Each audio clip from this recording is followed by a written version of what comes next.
Hello my dear friends, you're on the Military Summary channel, and today we will discuss the situation in Ukraine on the 17th of April of 2024. Today we have a lot of very interesting updates, so let's start.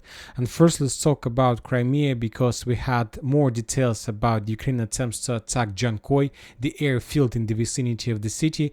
I'll remind you that this morning the Ukrainian sources start publishing the videos of explosions on the territory of the airfield, and the Ukrainians reported in the morning of the 17th of April that as a result of the strikes that Ukrainian armed forces conducted, the Russians lost few S-300 and few S-400 systems.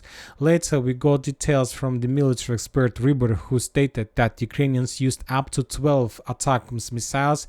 Most of them were brought down by the Russians, but few of them reached the target and managed to deal significant damage. And of course the Ukrainians were very happy, and they were expressing their opinions, their feelings about successful attack, but there are some Ukrainian sources who, let's say, as military summary, as other different sources, try to analyze the situation, try to analyze geolocations, satellite pictures, and many other things, trying to understand whether the explosions were and whether the Ukrainians managed to deal damage or not. And somewhere at noon time we start receiving the first geolocations, the first photos and videos giving us some information. For example, on this photo we can see the fire anomaly in the area, and now we can say approximately that, according to information we have, there were 6 explosions on the territory of the airfield. So basically we can more than 6, or 6, not less than 6 strikes, 6 explosions took place on the territory of the airfield. We can see at least different 6 points of fire anomalies on the area. Later we got another interesting analysis, let's say this satellite analysis, trying to understand whether there were S-300 and S-400 systems or not. And for example, on these 2 photos, satellite photos, we can see the situation that took place on the Jankoy airfield in March of 2024. For example, on this photo we can see the concentration of Russian division of air defense systems, significant number of them, and this picture was made in March of 2024. And on this photo we can see the same area on the 7th of April of 2024, so almost a month later, but 10 days ago. And for example, on this photo we can see no S-300, either S-300 or S-400 systems on the direction. So of course this photo was made on the 7th of April, and it's not let's say very smart, very good to make conclusions based on the photo that was made 10 days ago. But later other sources provided us the final confirmation, the final photo of the territory. This is not very good photo with very good quality, and this photo was made on the 15th of April, and according to this satellite photo we can make a conclusion that the Russians have redeployed and removed their air defense systems from Jankoy airfield, and after 15th of April there were no more air defense systems. So for now we can't tell for sure, and we can't confirm for 100% sure that the Ukrainians, as a result of let's say ATACMS missile strike, managed to destroy significant number of Russian air defense systems. Very likely the Ukrainians haven't destroyed even a single one. Maybe they managed to destroy some ammo depots, warehouses or something like this, but not to destroy the Russian air defense forces. From the other side, we received significant number of very interesting details from Chernihiv, the town that located to the north of Kiev. The Russians conducted from their side this morning another missile strike in the area, and as a result of a Russian strike, they managed to destroy the hotel in the area with significant number of armed forces of Ukraine soldiers inside of that building. Currently, we can't tell for sure whether the Russians managed to destroy just the regular building, just let's say the regular Ukraine forces, or probably the foreign volunteers or something like this, but the sources reported currently we start receiving some updates from the, let's say, local forces that this morning, let's say somewhere at noon time, the Ukrainians let's say stated about the losses of around 40 soldiers in this area, and those were already the numbers that were discovered by the Ukrainians under the ruins of the building. Very likely the losses are much bigger. For now we don't have the exact number of losses, but that was a very powerful explosion. The sources reported that there were a meeting of the commanders of the northern Ukrainian direction, and now we understand that few more high-ranked officers of armed forces of Ukraine lost their lives.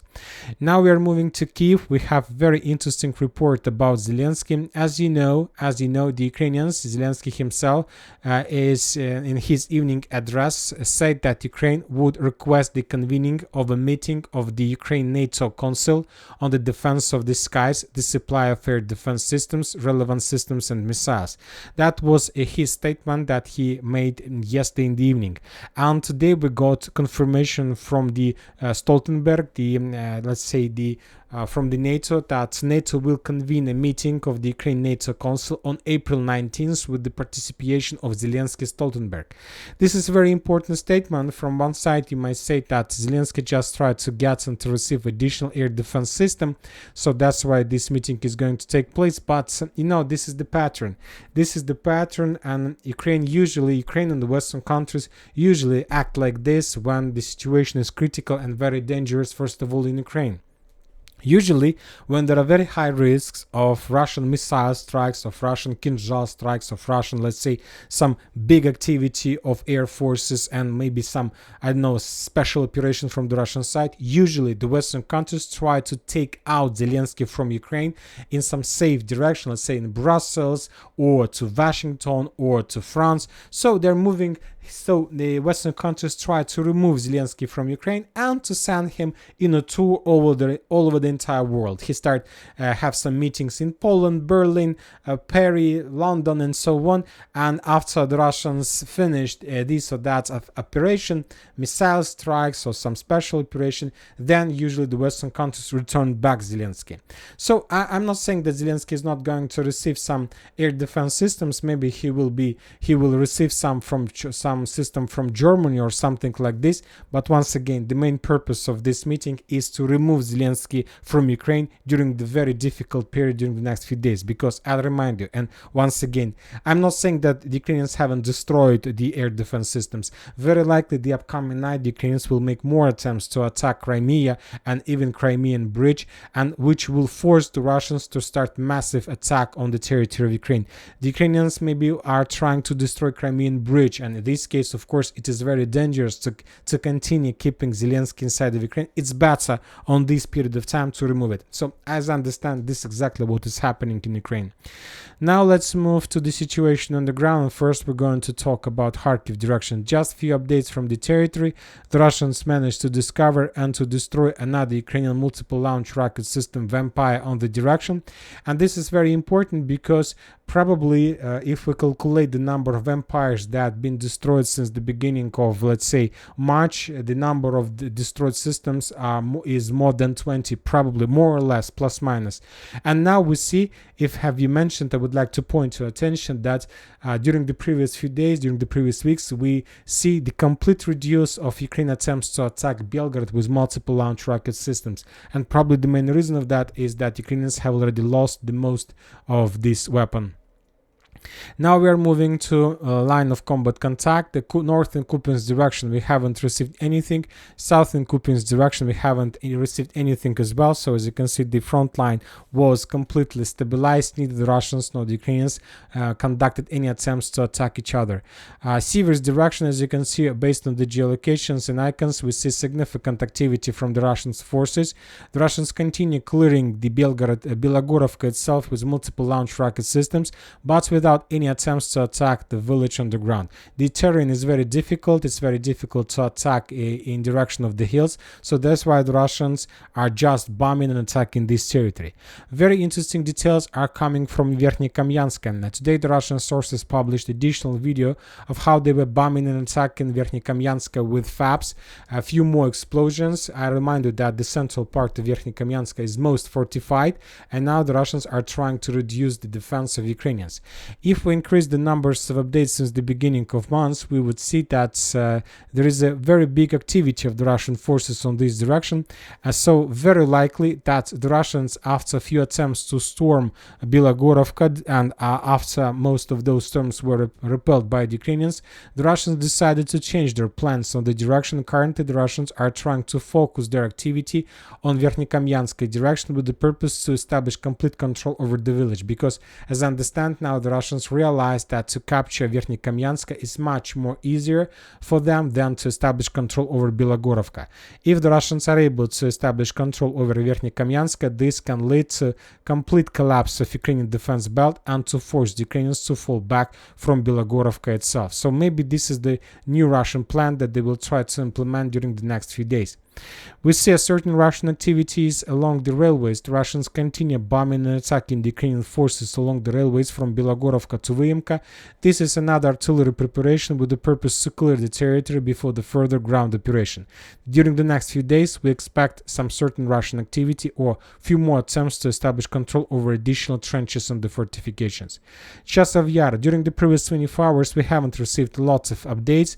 The important thing is that the Ukrainians reported that the 3rd Azov Brigade refused to go to Chasiv Yar to, let's say, as a rescue team for stabilization of the front line. I'll remind you that just during this year, Syrsky sent 3rd Azov Brigade to Avdiivka, where they had significant losses, but probably they managed to help the Ukrainians inside of Avdiivka to evacuate. Then Syrsky sent 3rd Azov Brigade to Krasnogorovka, and they managed to stabilize the situation there as well. And now Syrsky decided to send them to Chasiv Yar, but this time the Azov Brigade refused to follow the order, at least according to rumors.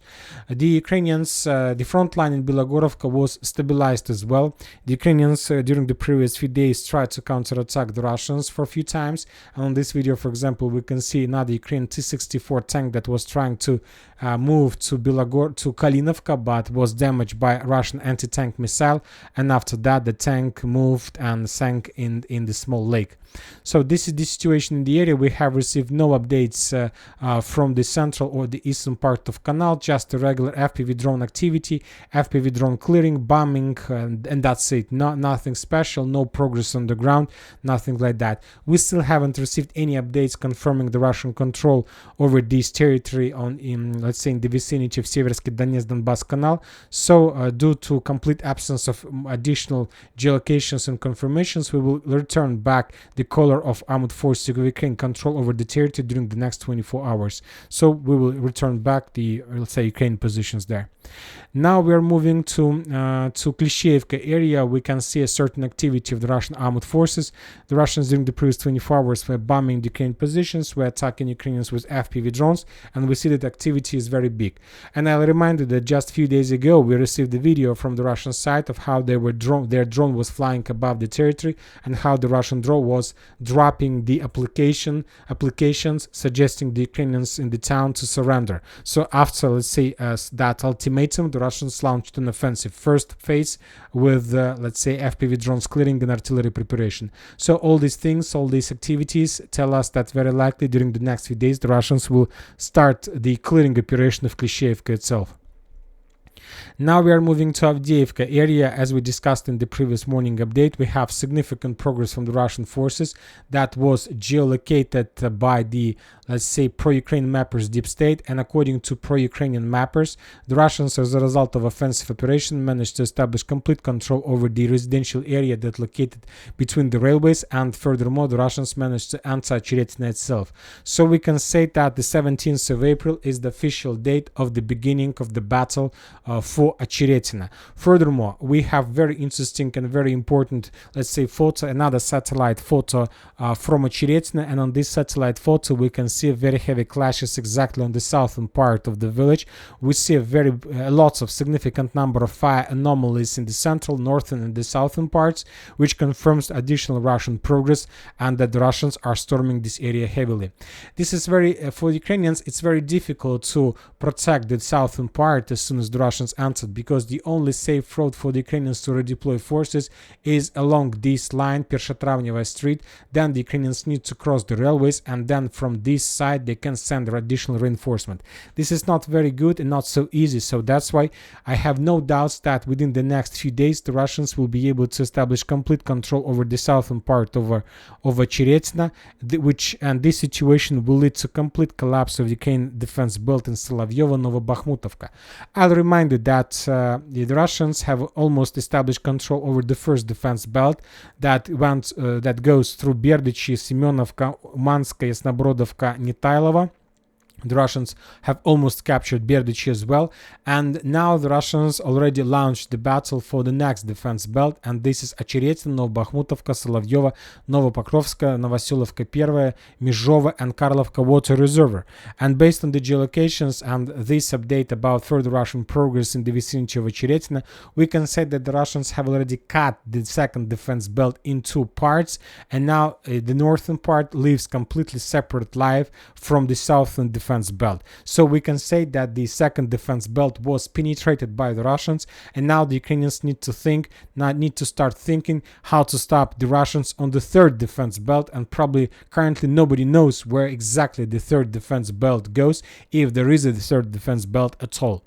Now we are moving to the south in direction of Pervomaiska. As we discussed during the previous 24 hours, some mappers have updated their maps showing additional Russian progress to the south of Pervomaiska, yet we haven't received any additional details about further Russian progress, whether the Russians managed to establish control over this artillery pocket or not. Very likely there are currently negotiations between the Russians and the Ukrainians, who were left by the Ukrainian commanders inside of artillery pocket, and the Russians probably suggest the Ukrainians to surrender. So very likely I expect that during the next 48 hours this artillery pocket will be captured by the Russians and the Ukrainians will surrender. Now we are moving to Krasnogorovka. As we discussed during the previous 24 hours, the Russians conducted significant number of attempts to attack the central part, and the Russians were pretty successful. A lot of mappers have already updated their maps showing additional Russian progress in this area, and according to different mappers, this territory is already under Russian control. And this evening we start receiving updates from the Russian sources that the Russians launched the assault operation on the, let's say, industrial zone in the central part itself, and according to information we have, the Russians have already entered the industrial area, and that the clashes currently are taking place in this part of Krasnogorovka, so inside of the main Ukrainian defense belt. And I'll remind you that if the Russians are able to establish control over the main defense belt of the armed forces of Ukraine and Krasnogorovka, this situation will lead to complete collapse of the stronghold, and it will force the Ukrainians to start withdrawing their positions from the eastern part of Krasnogorovka to the western part, so the Ukrainians would be able to stay as close as possible to the main evacuation and supply roads.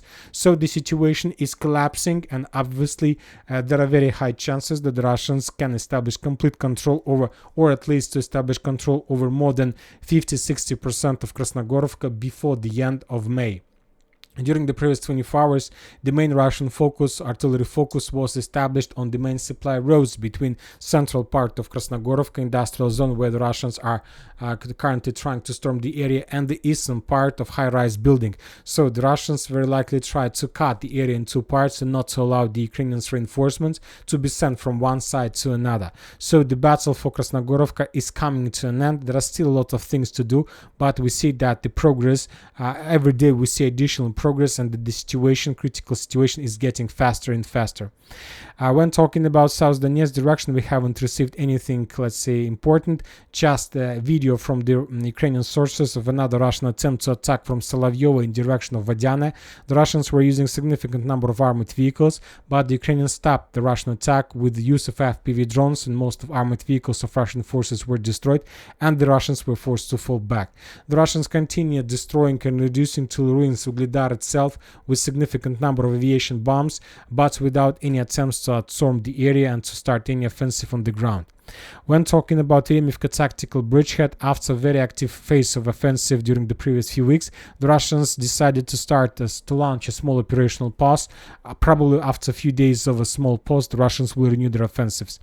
Zaporozhye area, we have a lot of very interesting details. Probably these days, there were, let's say, something like rotation period of time when the Ukrainians were trying to remove exhausted forces from Robotyne itself and to replace them with the fresh forces from Orekhov. So that's why the Russians, of course, knew about possible rotation. So that's why the Russians established complete control, fire, FPV drone control over the fields between Orekhov and Robotyne, and the Ukrainians just during the previous 24 hours lost significant number of artillery systems, armored vehicles and light vehicles that Ukrainians were using for that process, but without any changes on the ground. The clashes is ongoing. So as you can see, the situation is getting worse and worse for the Ukrainians, and very likely during the next few days we're going to see some big changes on the ground, and the changes probably will appear on Krasnogorovka, on Ocheretino, probably on South Donetsk directions, and Belogorovka as well. And that's it for today. Military Summary channel reminds you, we condemn any violence in the world. Thank you for watching. Subscribe to my channel, put your likes, share my Patreon, and have a good day. Bye bye.